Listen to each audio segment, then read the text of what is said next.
On today's Strictly Vikings, we have our first ever guest. Vikings beat writer Will Ragatz joins the show to preview the 2024 season. He's going to give you some under the radar players to keep an eye out going into this year.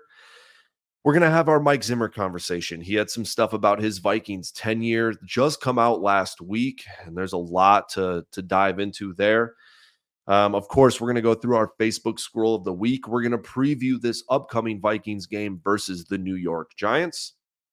And I came up with some punishments for every Vikings opponent this season. If the Vikings lose, I have to do the corresponding punishment. So we're going to look through all of those. An absolute loaded show that will be capped off with our Vikings Chat GPT player of the day. Let's get into it.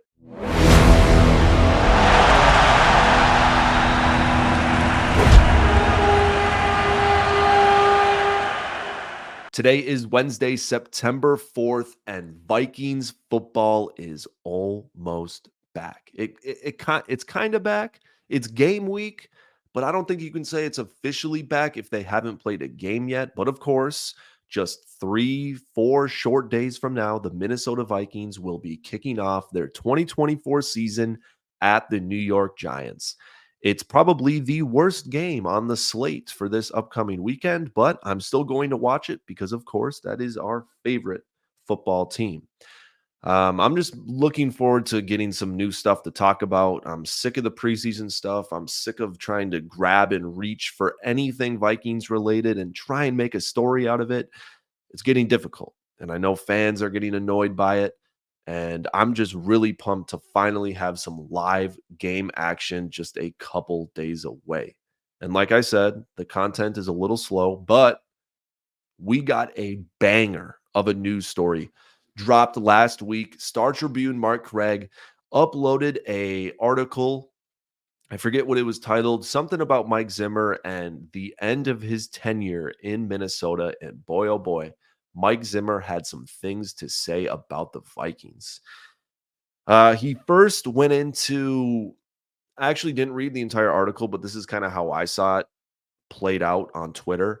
Um, Zimmer talked about the Kirk Cousins signing, about how he hated it. He wanted to spend the money on defensive playmakers. And of course, Mike Zimmer wanted to spend money on defensive playmakers. He was calling the plays for the defense.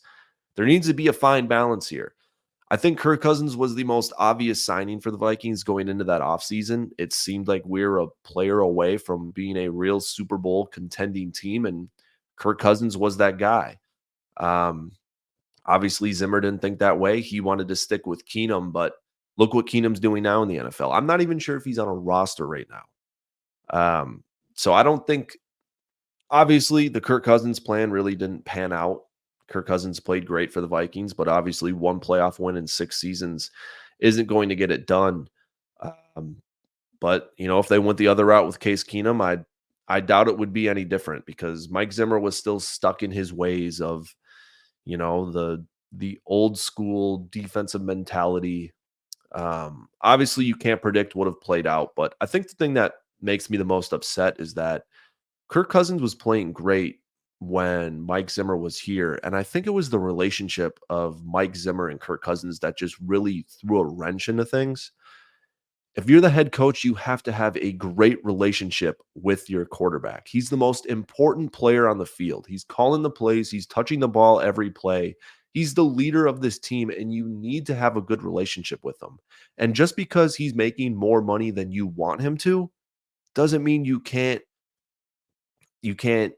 talk to him. You can't watch film with him. You can't have this relationship. And I get there's this little disconnect between a defensive minded head coach and a quarterback on offense. I get there's a disconnect, but you need to put all those differences aside and you need to have a good relationship. Rick Spielman tried to draft another quarterback in the 3rd round in Kellen Mond, but after doing so, Mike Zimmer left the draft room, left the building, and stopped talking to Rick Spielman. We're talking about an NFL head coach and an NFL general manager not talking during the NFL draft. How ridiculous is that? That is, obviously they did get fired, but that is a fired on the spot move. Are you kidding me? You're the head coach and the general manager. The two guys that are assembling this team aren't talking. Absolute ridiculous stuff. Kellen Mond even came out to say it was the weirdest relationship he's ever had with a football coach in his life, saying that Mike Zimmer never even talked to him. Just absolutely crazy stuff.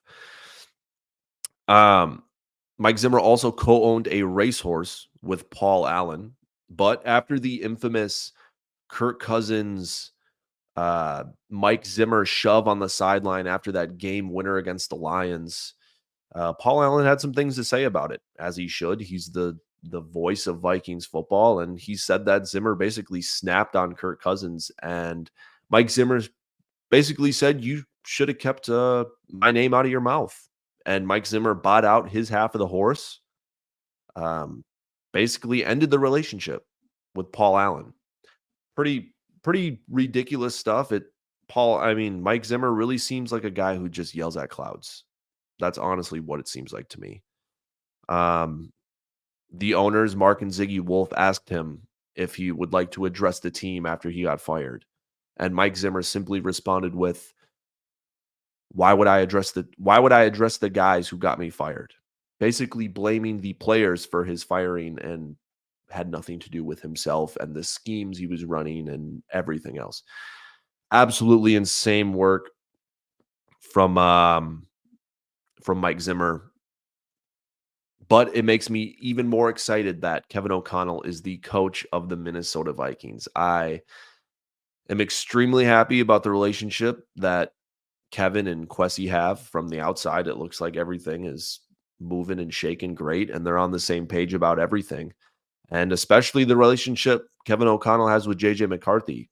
Players have tweeted about it, about how much Kevin just loves JJ. And I think JJ loves Kevin too, just with the amount of work that has been put in this offseason to improve JJ's game. And JJ has improved a lot in just a short couple months. Some other Vikings news: the 53-man roster is set. It got set the day this podcast dropped last week. Bo Richter is back. Love to see it. He could be the next JJ Watt, like I said. Bo Richter is back. I love to see it. But Lewis Cine is gone. For all those people out there who were hating on me saying that Lewis Cine should be traded, look what you got. I told you he was gonna be cut, waived. He wasn't gonna make the team. He wasn't going to be on this Vikings team for the 2024 roster.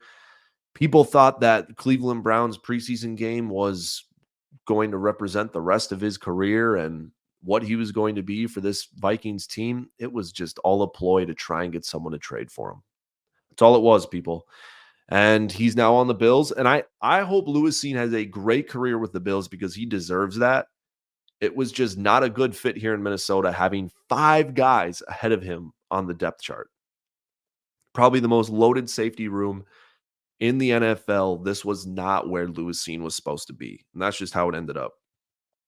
The Vikings side Brett Rippon to be the third string quarterback, leading Jaron Hall to be waived, and now he is on the Seattle Seahawks. Jaron, I hope you have a great NFL career. You balled out in the preseason, and I honestly thought you were going to make this team.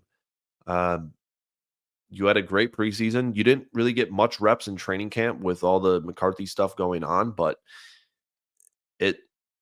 it looked like you did everything you needed to do to make this team. So it was interesting to see you go. A little side eye look around the league.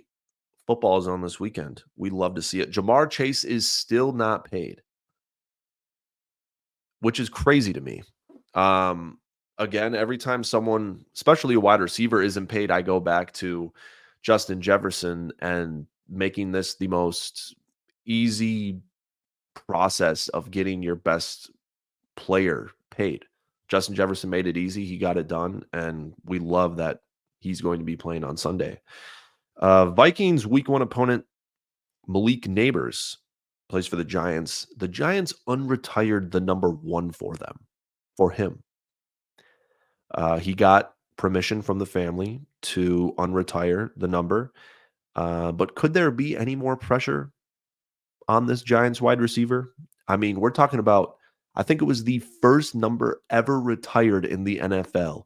And we're talking about unretiring it for a rookie wide receiver. Could there be any more pressure on this guy? We're going to see if he's the real deal.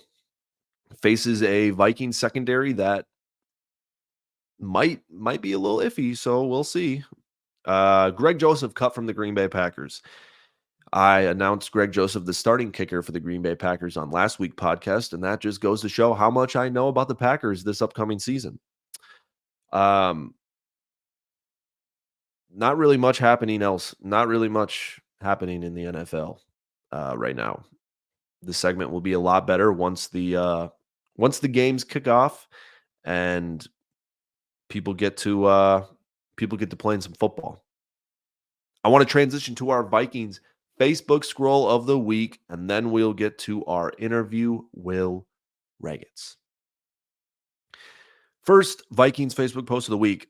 A lot of these were about Zimmer, so I skimmed over them. We're going to have a little shorter segment today. I've been with Zim. We didn't need Cousins. The facilities are too nice, and corners should be over 6'1".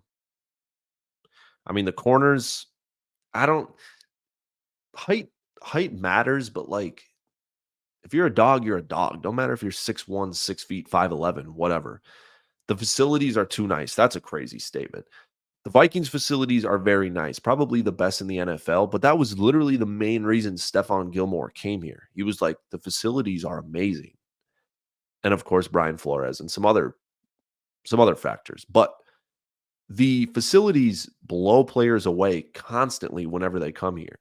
And if you're going to be playing in the cold, and I guess you're not really playing in the cold, but if you're going to be living in the cold and living in Minneapolis in the winter, you need to have good facilities and you need to have a place where Vikings players are excited to go to practice and lift and, get all their training stuff done.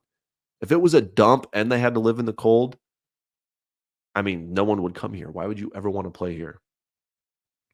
Obviously, hindsight is 2020. We didn't need Cousins. Again, how would have Case Keenum would have done? I have no idea. Probably not that well. But hindsight is 2020. Whatever. Kirk Cousins. Someone posted a poll in this chat, and they asked, "Are you happy with Kwesi being the Vikings GM so far?" And the majority was yes.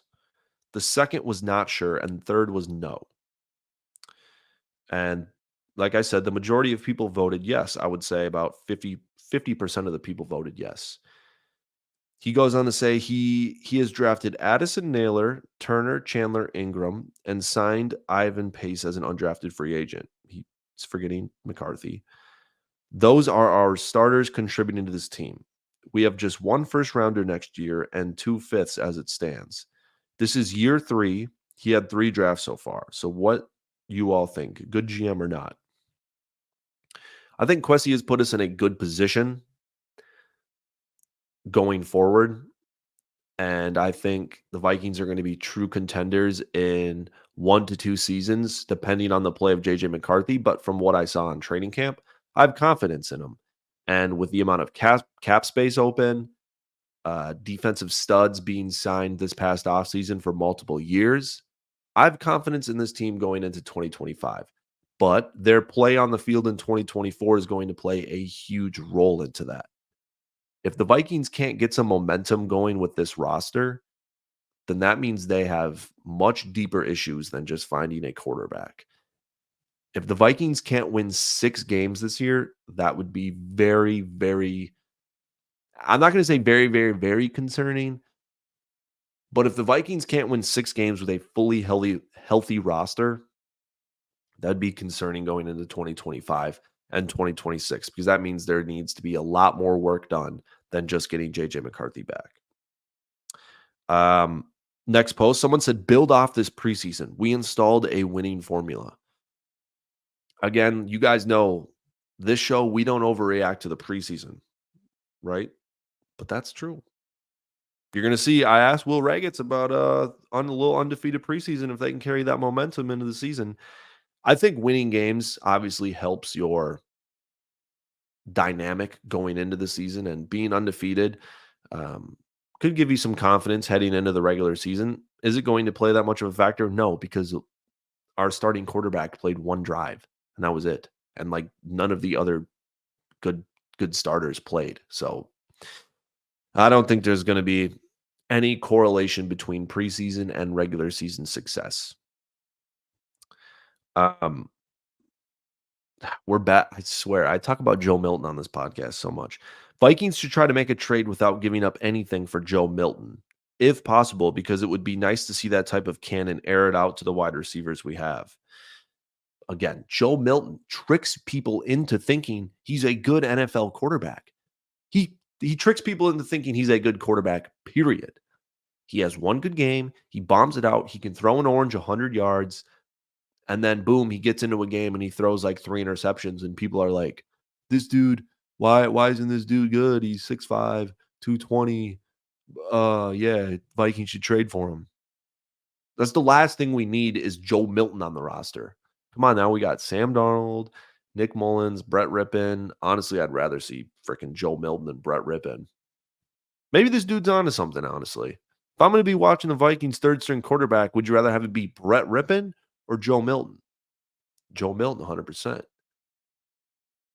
Would I give up a 7th for Joe Milton? No. Give him cash. Give him cash. Come on. New England needs cash right now. Tommy Kramer had some things to say about the Mike Zimmer stuff. This isn't really like a crazy outlandish post, but I don't know. I thought it. Tommy Kramer said, Zim and Spielman both are good guys and wanted what was best for the team. Coach wanted to stick with Case. Rick thought they needed Kirk. It's too bad they couldn't agree and work together. Times have changed. It was always Bud's decision. Kwesi and Coach O'Connell seem to have a great working relationship. Very important to build a team. Like I said, Kwesi and KOC need to be on the same page, which they are, which is good, which is why I think this Vikings team is heading in the right direction.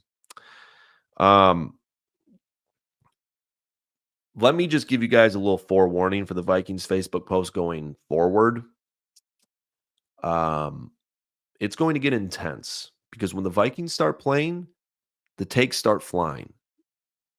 And nobody holds back on Facebook. We're talking about 45-year-old boomers who don't do anything, talking about the Vikings, who don't know anything about football.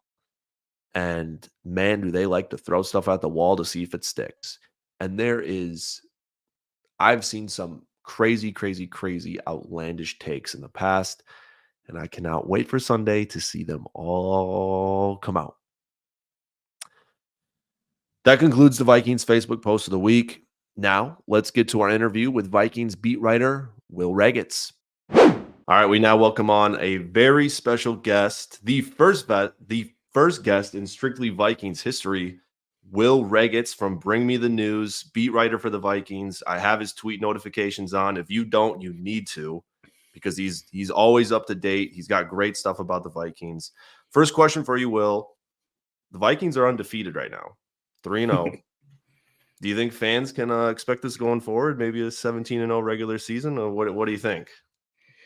Yeah, the Vikings had a good preseason, which they hadn't had really under Kevin O'Connell in the previous 2 years. Or I think they had a 10-game preseason losing streak dating back to before the pandemic. So, it doesn't mean anything. They obviously they wanted to win these games. You know, it's always you go into a game wanting to win and get good performances out of your backups and your depth guys and whatnot. But yeah, the Vikings, I think they might extend this little winning streak to 4 games because they got a winnable opener against the Giants. But then the schedule gets really tough from weeks 2 through 7. So they got to kind of survive that stretch before it opens back up a little bit.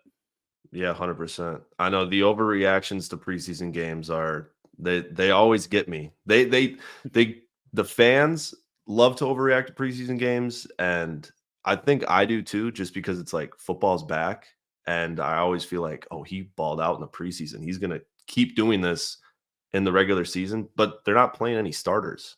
So it's like, of course he's going up against third string defense, and of course he's playing good. Roster's cut down to 53. I think some people got caught off guard about the Lewis scene waving, but I think the people who were kind of in the know and were at training camp every day, I don't think it really caught people by surprise. Did it? Was it surprising to you that the Vikings let him go?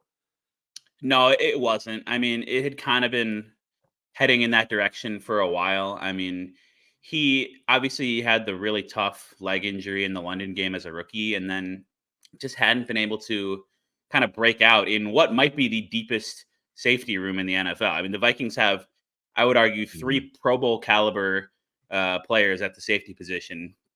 Then Theo Jackson is a guy who, like, some fans may not have heard of, but this dude looks like he could start on a lot of teams with what he does kind of day in and day out in training camp. He's their fourth safety. Jay Ward, a guy they just drafted last year, is like probably their fifth safety. So it just Lewisine wasn't mixing in with the ones at all. A lot of time kind of buried with like the twos and threes, and just then he missed some time during training camp with an injury, and you're like, yeah, it's probably not happening. The one thing then that happened obviously was in the second preseason game. He had that huge game against the Browns, and you start to think, okay, that looked like Georgia Lewis scene. Like maybe it just Right, finally started to click for him. right. But wasn't able to really replicate that against the Eagles. And I think if anything, that maybe like the Vikings would have tried to trade him off of that performance. Yeah, exactly. Well, so Yeah, that's what I thought. I thought it was purposely the showcase Lewis scene game yeah, to, 'cause maybe someone's willing to trade a 7th round pick for him or 6th round pick for him. And I was putting that on socials. Like, I think the Vikings were actually trying to get someone interested in him because they knew he wasn't going to make the roster. And like you said, it's the safety room is deep, and um it's honestly best for Lewis Cine's career to get out of Minnesota, to yeah. hopefully maybe go to another team to where he can see some snaps. It's something that both Quasi and Kevin said yesterday. They like what you there comes a time when you maybe realize that it's just best for both the team and the player to move on. And that's kind of part of their culture is like they want to do what's best for them. Obviously, the NFL is a business, it's about winning, but Mhm. they also really care about their players and want to do what's best for them. And I think it was best for Lewis Cine to have a fresh start somewhere else because he wasn't drafted to play under Brian Flores. He was drafted in the Right. Ed Donatell scheme, and then he gets hurt. They change schemes. So now he lands with the Bills practice squad. And I've said all along, it would not shock me if Lewis Cine lands somewhere else and turns into maybe not a star, but an NFL player, A like player, yeah. a guy who's in a team's defensive back rotation and can make plays. And that's not guaranteed by any means, but it wouldn't shock me either. Yeah, 100%. I mean, I'm rooting for him. I think everyone in Minnesota is rooting for him to see him do something. Obviously, he's had an uphill battle with that gruesome leg injury to start his career, but hopefully going forward he can find some playing time in the NFL. But on another note, I mean, are you just as excited as the rest of Minnesota to have Bo Richter back on the team after initially maybe he wouldn't be back on this practice squad? Yeah, it's every preseason, certain guys kind of emerge as playmakers and fan favorites and whatnot. And over the years, I've learned more and more like how little preseason performance generally matters. Like this is a super deep cut, but a couple years ago there was this defensive tackle T.Y. McGill who just like made play after play after play in the preseason. I'm like, oh, this guy's absolutely crushing it, and then they cut him Mhm. anyway because you're playing against third stringers and whatnot. But Right. Bo Richter has an interesting profile, and Quasi I think has been really good with these undrafted free agents. Like you can say what you Yeah. want about his draft classes, some of his high picks, especially in 2022, but finds Ivan Pace last year. Andre Carter's a guy who's still on the practice squad. Najee Thompson last year, and then this year, I mean, Gabriel Murphy they put on IR to keep him around. Dwight McGlothern makes the 53-man roster. Bo Richter is still on the practice squad. Like Taki Mhm. Taimani makes the 53-man roster. Like they're really it's a credit to their scouting staff and the front office what they've been able to do with some of these undrafted free agents. And I think Bo Richter is a guy who has some potential with his athleticism. I think so too. I mean, he showed to be a very dynamic player. And yet again, we're don't want to overreact to preseason. He's playing third string offensive lineman, but if a guy can go out there and you're constantly seeing him like, oh, there he is again. But even in training camp, it seemed like he was, he was making he was hitting guys, he was making plays. I don't know. He's an interesting player for sure. And I think I saw his like draft profile, and there was maybe just one knock on him, but I think for the rest, it was like he kind of stood out Yeah, with these undrafted guys usually have one or two things. Like with Pace, it was just he was really small for right. an inside linebacker. With both Gabriel Murphy and Bo Richter, great athletic testing, great college production, just really short arms. That's the Hmm. thing. Like Dallas Turner, first round pick, he's got really long arms, Oh yeah. Hmm. and that's a thing that these NFL teams look for in edge rushers is having that length to be able to get your hands on a tackle and use that to work around him. And both Murphy and Richter have really short arms, but it's something that doesn't necessarily have to hold you down. Like it can be overcome if you are really good in a lot of other areas. For sure. Yeah. So transitioning from undrafted guys to first round guys, you mentioned Dallas Turner. He's kind of I like to say, run of the mill NFL guy. He went to private school in South Florida, went to Alabama, played 3 seasons, first round pick. It's like we see that all the time. What have you seen from him in training camp, preseason that's impressed you and can kind of give Vikings fans some hope for being hopefully an all pro caliber player? Yeah, Dallas Turner has the look to me of being a potential star. I mean, he just has the length. He has, the high recruiting profile. He went to Alabama. He had the production there. Like he just, I don't know. You saw him play a few reps against the Raiders, and he had 2 pressures. He had a sack. Like he's got the speed rush off the edge. He's got the power where he can bull rush guys, and you just get that sense from him. And I think the Vikings are really excited about not only his long term potential, but what he can give them in the short term. Right now, I mean, he's going to be a big part of their rotation, playing alongside Jonathan Grenard, Andrew Van Ginkel, and Mhm. those guys on the edge. And I think Brian Flores can use him in a lot of different ways. He can line up outside. They can move him inside. He can drop into coverage a little bit. I think the Vikings are really high on what Dallas Turner can become in Flores defense. Yeah, 100%. Any defensive player the Vikings draft, I'm always like, "Oh, B-Flow's got a role for him. B-Flow Yeah. is gonna craft this dude into the next Von Miller, whatever he wants to be. He's B-Flow's got it." Um, Other first round rookie, of course, JJ McCarthy's gonna miss this whole entire year. Yeah. But I think the thing that excited me the most is I was able to get to training camp, and from the start of training camp to the end of training camp, it seemed like a completely different quarterback. And I think that's the thing that excites me is that he seems to get better and more comfortable every single practice. I mean, did you kind of get that feeling too? Yeah, I did. I think the Vikings really saw a lot of growth in JJ McCarthy, not just over the course of training camp, but I think like from where he was in the spring when they first drafted him and brought him in and rookie mini camp and OTAs. They're teaching him their offense, which is there's a ton to digest in the Kevin O'Connell offense. They're teaching him some new footwork stuff that they wanted him to change up from what he did at Michigan. Just kind of a wide variety of things that he was learning. And you saw some of the flashes of arm talent and OTAs and whatnot, but you also saw that there was a long ways that he needed to go. And then coming into training camp, you saw some of that like early on where he had come a long ways from the spring. And then over the course of training camp, you just continue to see him progress and progress and progress. And then he really hit the ground running in that first preseason game and had Vikings fans super excited. And so it's a bummer that this injury stalls his development from an on-field perspective for the year. But he's going to continue to grow behind the scenes. He's going to be in the film room. He's going to be studying tape, doing all those kind of things and getting lots of mental reps. And then the Vikings are hoping he can hit the ground running again next spring and just kind of pick up right where he left off.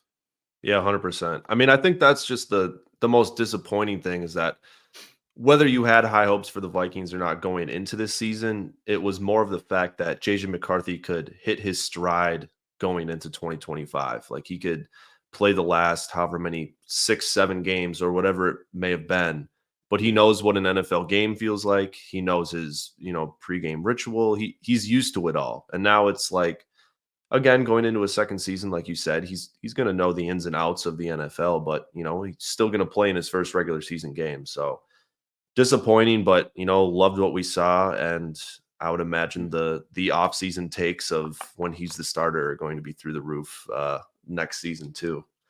A little bit of a hypothetical here. I made a video about this yesterday. If you could take one player from any past Vikings team, any team from all Yeah, time, and put him on this season's team for this upcoming year, who would you pick? that's a good one. It's almost cheating, but like I think you have to go quarterback Mhm, because this team has so many things going for it around the quarterback. mhm, Justin Jefferson and the tackles, Christian Darrisaw O'Neal, a lot of the pieces they have on defense. If you can get Addison and Hawkinson, those guys healthy, Aaron Jones, like there's so many pieces around the quarterback, which is why this is such a good opportunity for Sam Darnold. But I mean, Sam Darnold really is going to make or break this season for the Vikings. So right.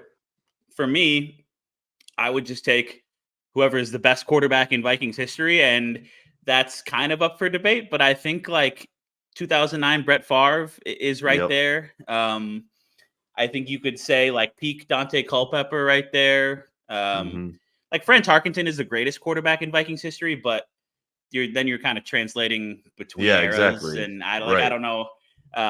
I think for me it would probably be Brett Favre or Mhm. Dante Culpepper to put on this team with the weapons they have around them. Yeah, 100%. I mean, you saw what Brett Favre did with, and I'm not discrediting the wide receivers Brett Favre had, because he had a good group, but Mhm. I mean, putting him with the best wide receiver in football with a top 5 tight end and a, up and coming wide receiver too it would be insane to watch. But I It would think be something.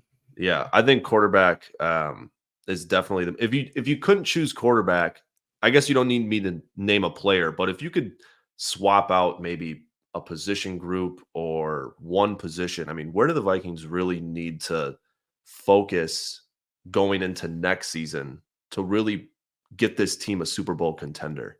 Like, where do they need to improve the Yeah, most? I think it's to me. We've given the cornerback room a lot of attention. I don't think that would necessarily be my answer because you'll have Makai Blackman coming back next year. Maybe Dwight Mhm, McGlothern really just kind of becomes a piece here in the future that you can rely on. We'll see. That there's still a long ways to go for that. But like they should be able to have Byron Murphy stick around and guys like that. To me, the position that stands out is defensive tackle. mhm, The Vikings have had such a great history of that with the Williams Wall and the days of having Linval Joseph here and even Dalvin mhm, Tomlinson. Like recently, they've had some good guys at that position. John Randall, obviously. Like right now, it's just kind of a like there's Harrison Phillips, who's a good run stuffer. He's a good leader. But then there's a lot of just kind of I don't know, mediocre dudes. Like Jonathan right, Bullard is a fine player, but you don't necessarily want Jonathan Bullard playing as much as he's played 100%. the last couple of years. Like Jerry Tillery, they sign as one of Quasey's classic like former first round pick reclamation projects. So we'll see what they get out of him. And then Levi Drake Rodriguez, I think he's a fun story. Like he could be that could be pretty sweet if he's able to go from seventh round pick to really becoming a contributor for them. And I like what I've seen so far, but they need to continue kind of investing in that defensive tackle position, which is why I think like if you're looking way, way ahead to next year's draft, like that could be a spot that they maybe look to address early. Maybe that Mason Graham from Michigan or somebody Mhm. like that. Yeah, 100%. I mean, I was just kinda looking at mock drafts for, whatever reason the other day, and I saw he was, like, top 5, number Mhm. 1 overall pick. I mean, he's seems like a dog, so, no, I've been saying interior defensive line for a long time, and you look at the past Super Bowl winners, and it's like, Chris Jones is there with the Chiefs, and Aaron Donald's there with the Rams, and having that I'm not saying the Vikings need to get a guy like that, but having that interior presence can Yeah, just go a long way. You can stop the 100%. run, and he's a pass rusher. So I mean, football's won in the trenches. It's very cliche, but It really is. I mean, you look at last year's Michigan squad, and it was just like they could just run the ball on whoever they were playing, and they had the D line to keep up with it. Um, you may have already mentioned them earlier in the pod, but could you give the listeners like one Vikings player that they might not know, but then when they make a play on Sunday, they could be like, "Oh yeah, I already knew about him." So they could just they can sound like really smart when they're sitting next to their family or friends, being like, "Oh yeah, I've already heard of him." That's a good one. Like on this year's team, somebody who's probably going to play early on. I mean, I think a lot of people have heard of him by now. Jalen Naylor. Hmm. He's going to open the season as the Vikings' number 3 wide receiver. Like that was Brandon Powell last year, but Naylor has stayed healthy throughout training camp, and he's surpassed Powell on the depth chart and just made plays consistently. And you see it, you saw it in the preseason. I think he has a nice rapport with Sam Darnold. There's a possibility, by the way, that Jordan Addison might not be able to play week 1 with an ankle Hmm. injury. In which case, Jalen Naylor would be an every down guy for the Vikings playing that starting role alongside Jefferson. So that's a guy who, yeah, you could say, oh, I knew about Jalen Naylor Yeah. back when he was a 6th round pick out of Michigan State in 2022, and he Right. showed some flashes the last couple of years. He just hasn't really been able to stay healthy. So that's one. And then a guy I just mentioned too. I think Levi Drake Rodriguez, if he's able to get on the field and get some snaps early on, he could be fun to watch too. For sure. Yeah, I mean those seem like household names to us right now because it's like we've just been covering the team this entire Yeah. offseason. But I know someone who turns on the TV on Sunday, they're gonna have no idea who Levi Drake Rodriguez is. But when he's out Yeah. there making plays, they're gonna know. What what do you think a successful Minnesota Vikings team looks like this year? Like if the Vikings end the season at this, that was a great year. We had an awesome year. We got the most out of this team, and we have some things to really look forward to going into 2025. Yeah, it's complicated now, the idea of what's a successful season for the Vikings, because if JJ McCarthy had been healthy, I would have said maybe it's, getting something, seeing some progress out of McCarthy and getting him Right. in the lineup eventually. But obviously, I think this is a team, like, I know that the Vegas win total is 6.5. It's not very high. There's not a lot of external expectations for this team, but I really don't think that they should be counted out as a potential wild card playoff contender, just because I really believe Kevin O'Connell is a very good offensive football coach, and Brian Flores is a very good defensive football coach. I think that's a top 10, maybe top 5 kind of play caller tandem in the NFL. And then there's a 100%. lot of talent around, just around the roster, up and down the roster.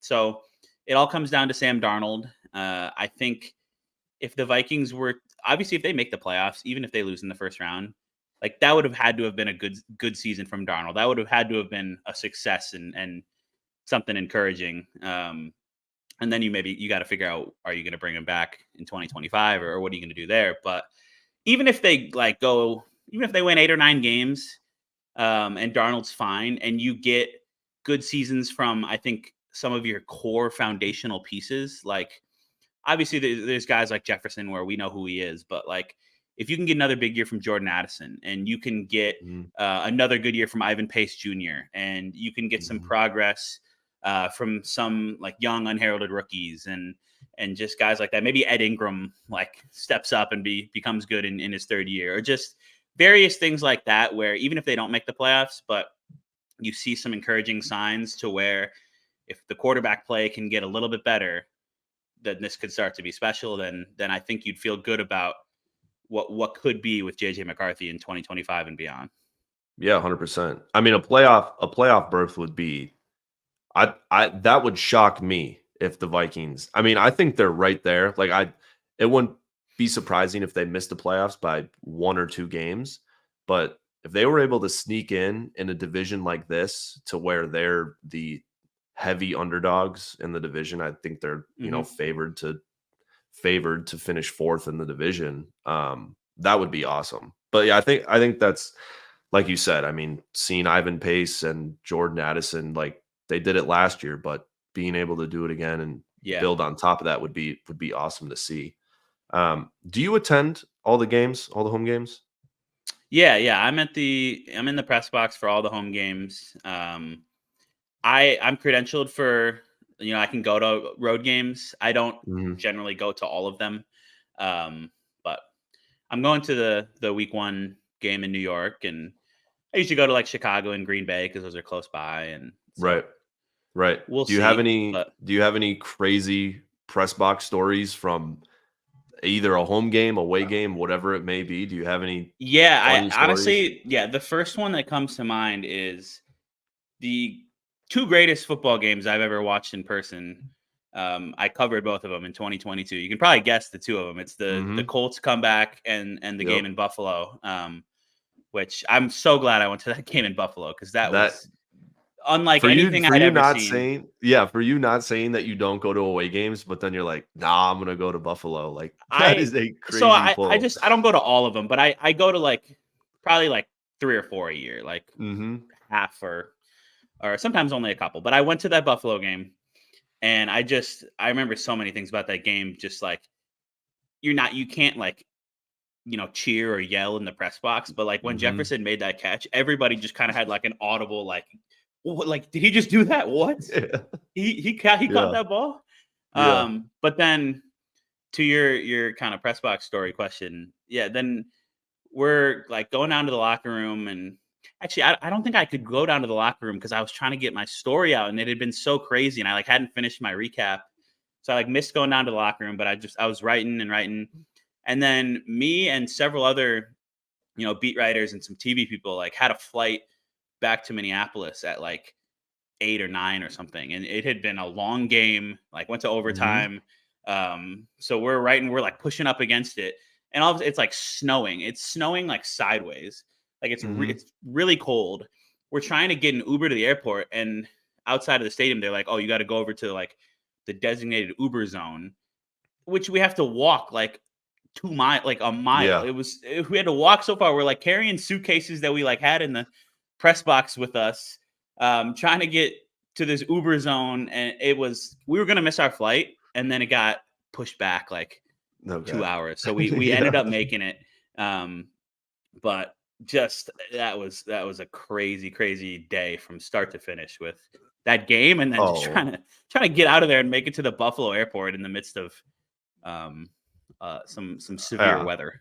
I can't even imagine. I mean, I don't think I could actually sit in the press box during a 33 to nothing comeback and sit still.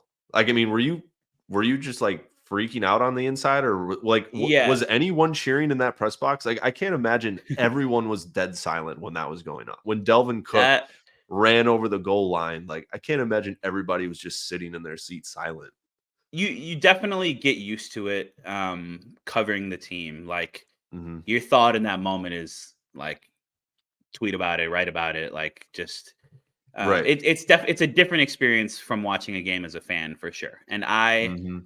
um I don't know, it's interesting. Like I grew up in Minneapolis. So I was a diehard Vikings fan. You know, had all the jerseys, went to games with my dad, like at the Metrodome, and um all that stuff. Like I was a big Vikings fan even through college. Like I was in college during the Minneapolis Miracle Mhm.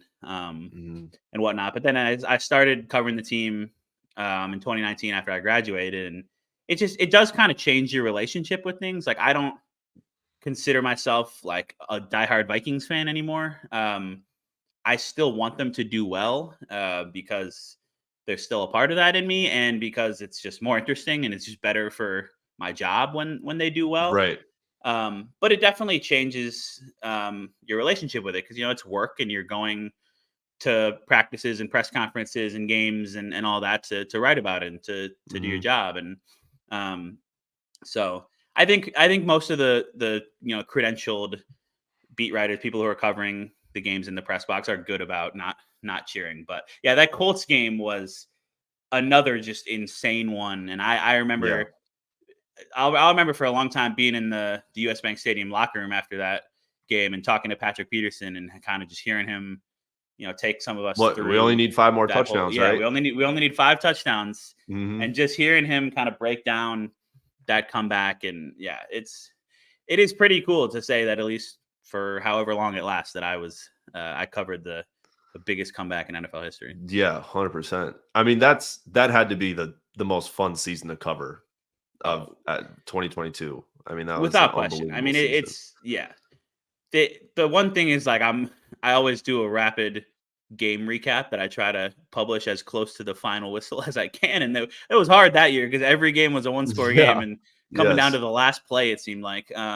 But yeah, so much fun. I mean, the last couple years of the Mike Zimmer era, like, the vibes had just gotten bad, and you Mhm. could tell, like, some of the stuff that was later alluded to, like, not everybody was super happy there. Right. The, It just like, it just kinda got stale, it felt yeah, like. Like, it was just like it was kind of the same brand of football, mhm, and, they had the one really good year in 2017, but then even in, like, 2020, it felt like we were trying to do the same thing, but everyone was 3 years older. Everyone yeah. wasn't what they were 3 years ago. So, yeah, it just got stale, but, I mean, Kevin O'Connell, I can ask you about him. Mike McDaniel just got extended earlier today, Dolphins head coach. He was hired as the head coach same year as Kevin O'Connell. Do you think there's the contract extension looming maybe for Kevin O'Connell here in the near future? Or I I do. I don't know about the near future. Um, I think it's probably one of those things where, actually, I mean, I can tell you that Mark Wilf was telling reporters that, like, they're not gonna talk about that until next year. Because they're Mhm. both Kevin and Quasey are 2 years into 4-year deals. I do think there's a very high likelihood, kind of regardless of what happens this year, unless it's a total disaster, that Kevin O'Connell does get an extension next offseason. That's not me, like, sourcing anything. That's just my feeling Right. on it. Is that they really, really like Kevin O'Connell in that building, and they want him to be in that building and leading the ship for a long time. Because, I mean, yeah, he came in 2022 and just was kind of the perfect coach, for the post Zimmer era, is to really, I mean, the talk about, like, culture and collaboration. I know people, like, kind of shake their head at that sometimes, but I think it's real and it matters. And you've seen those, like, NFLPA report cards come out, and players love to play for the Vikings. They have top-notch facilities. They all really love Kevin O'Connell and just the whole experience of the organization. So, um, 100%. I think they're sold on Kevin O'Connell, the person, the leader, and then also I think the offensive-minded coach, and I think they'll want to pair him with JJ McCarthy for a long time. So, uh, For sure. yeah, I would expect an extension for him next year. What I would say is, I don't know that it's necessarily a package deal like it always seemed with Zimmer Yeah. and Spielman. I think the Vikings like Quasey a lot as well, but I would say I'm not as certain, that he will be in his role for a long time as I am, with Kevin. Yeah, 100%. I mean, I think Kevin O'Connell has so back when the Vikings were looking for a head coach, the Harbaugh stuff was through the roof, and I think everyone would have been extremely happy with Harbaugh, including myself. But after we got Kevin O'Connell, it felt like more of a long term thing because Harbaugh is not really a long term guy.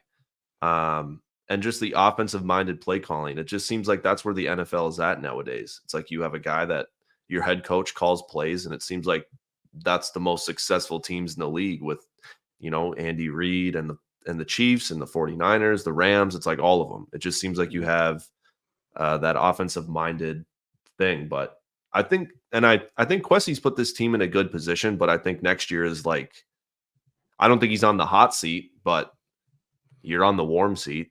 Like Yeah. if you don't make something happen within the entire time you're here, besides year one, then yeah, it's for sure. Um, so you mentioned that you used to go to the games at the Metrodome. Mhm. Can you confirm that the Metrodome was louder than US Bank Stadium is? I would agree with that. I think US Bank Stadium gets pretty dang loud as well. Hmm. Especially like a big primetime night game. But Mhm. yeah, the Metrodome, maybe it's nostalgia for me too because I was a kid going there, but that was a different level. You walk up those steps and you look out at it, and it's like that is just. But I had some great memories from my childhood of going to games there, and then getting blown out of the stadium afterwards, and Yes, yes. that place got real loud. It did. It did. 2009, it was like one of the first football games I can ever remember. I was 8 years old at the time, and it was the Cowboys Vikings playoff game, divisional round Yeah. when they had Favre, and it was the loudest game I could ever remember going to. And of course, pumping the sound through the speakers and all that kind of stuff played a factor. But um, last couple of questions here. So you went to Northwestern. Mhm. Um, is anything above a last place finish in the Big Ten a success for that football team this season, or what's your outlook Um, on them? yeah, we were really good actually when I went there. Mhm, I was there from like 2015 to 19, and we like Pat Fitzgerald. I mean, we were consistently going to bowl games. I covered a couple bowl games there. We won some bowl games. We went to a Big Ten title game in Indianapolis, mhm. and hung with Ohio State for a little bit. I was at that game. That was briefly very fun. But it's been kind of rough since then. We had a good season in 2020, but yeah, and then there was the whole scandal with Pat Fitzgerald. Now we got a new coach, and we actually Yeah. surprised last year where we were supposed to be just horrible, and we were Mhm. decent. So I'm hoping for another like if we can get to 6 wins in a bowl, I would be thrilled with that.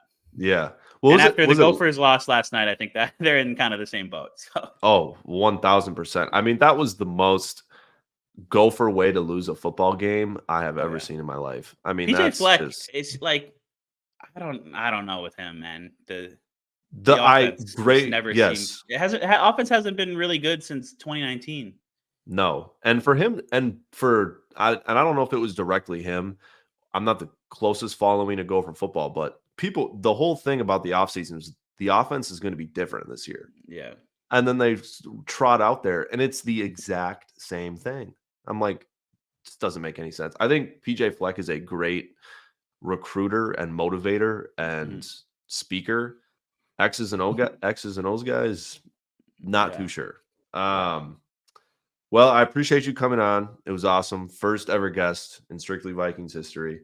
Um, last question. I just need a final record prediction for this Vikings team. What do you think it's going to be? All right. I am going to go this is fairly safe, but I'm going to say they go 8-9 and they exceed the Vegas win total, and not gambling advice. I think they can get over at 6.5 and get to at least 7 or 8 wins. Again, just because I think the coaching and then the overall talent of the roster. Mhm. And I think there's a chance. I really do think there's a chance that Sam Darnold kind of surprises people and has that Baker Mayfield, Geno Smith type of late career resurgence and makes this team a potential wild card team. But uh, it's also not. It's also definitely not the most likely outcome. To be clear, I Yeah. think the most likely outcome is about 7 or 8 wins. I'll say they go 8-9. I think they probably start slow just because of the schedule is so tough. Right. I think it's like week 2 is the Niners and then the Texans and then the Jets and then or the Packers, Jets, Lions. Like it's a tough stretch right there. But then gets a little better. I think they'll get back in kind of a groove later on and get to eight and Yeah. nine, and then next year could be pretty exciting with McCarthy coming back healthy. Yeah, 100%. Yeah, no, the games you mentioned, I mean, they're at the Giants, 49ers at home, Texans at home, at Green Bay, Jets in London, Lions at home, and then I think you're on the or no, you're after the Jets, you're on the bye week. But yeah, it gets tough. And although the And schedule they looks tough now, it's yeah. a year-to-year league. Like the teams Yeah. who are good last year, it's not a 100% guaranteed they're going to be really good this year. Well, It's that's it's the year to thing year. is they like yeah, the schedule's tough a bit because you get the outside of the regularly scheduled games against your division and then like the two predetermined divisions, you get the other teams who finish in the same spot as you.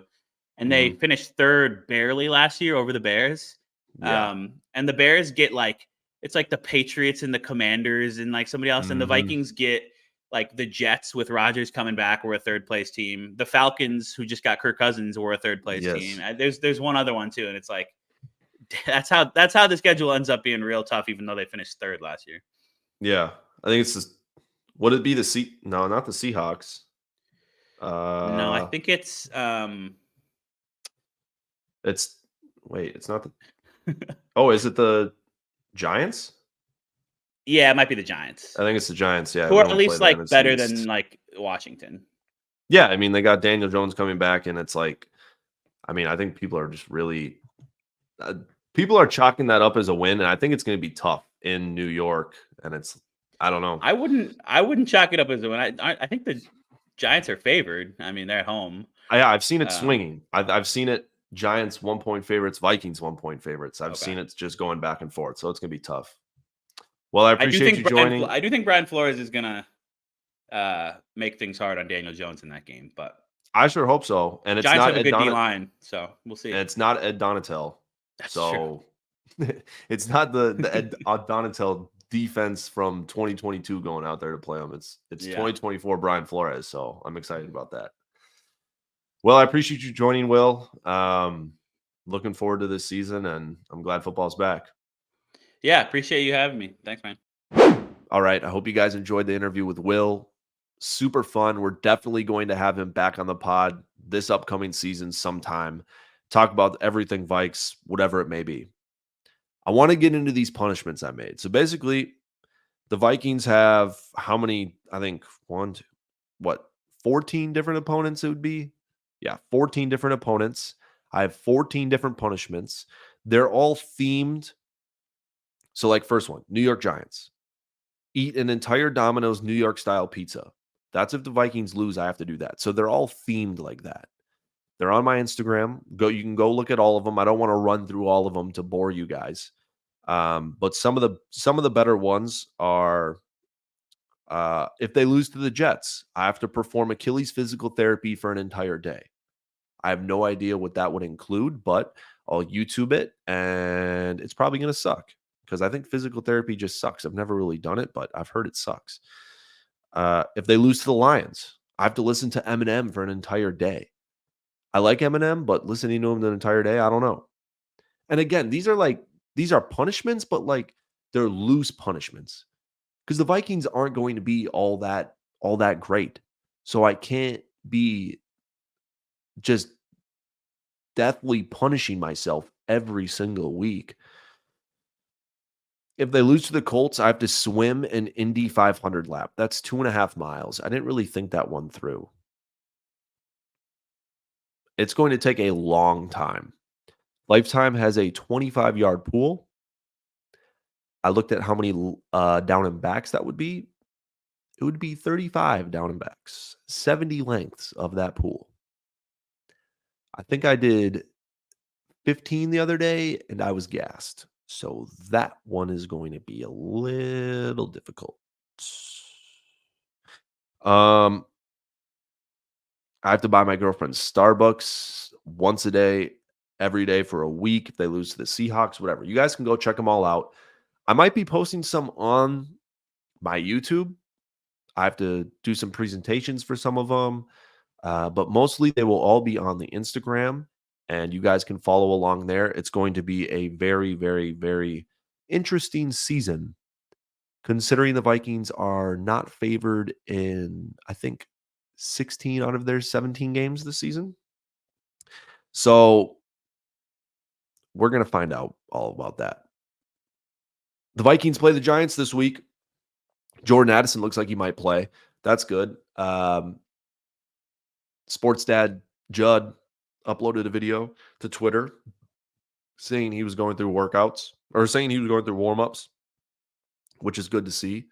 And he said his right and left ankle were taped up just about the same. Nothing was overly taped up on the bad ankle, so to speak. I want people to remember we have Brian Flores this year and not Ed Donatel. So this will not be the Ed Donatel defense going up against this Giants offense.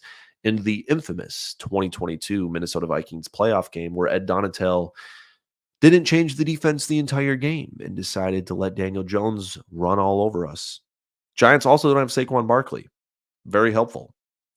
It's going to be interesting to see how Malik Neighbors is covered because the Vikings corners are aging and, to be honest with you, mid.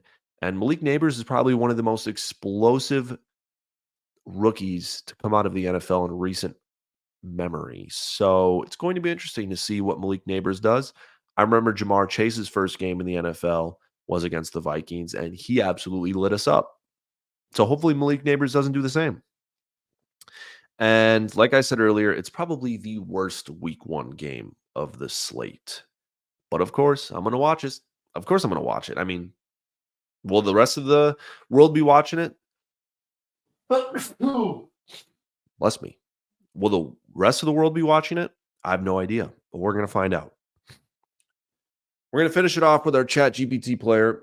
Again, I'm never going to get this because it's just never going to happen. And I'm never going to have it pulled up. I always say I'm going to have it pulled up, but I don't. But I'm looking forward to football this week.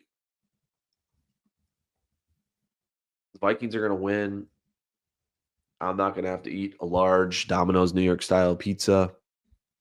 Name the most random Vikings player you can think of. All right, here we go. I'm going to go with Matt Burke. Super Bowl champion Matt Burke. Ooh, they gave me a couple.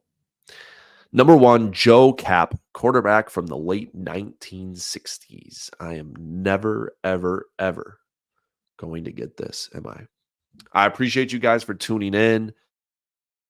The shows are getting better and better every week, and I can't wait for these games to start so we can start really talking about the Minnesota Vikings. I appreciate you guys.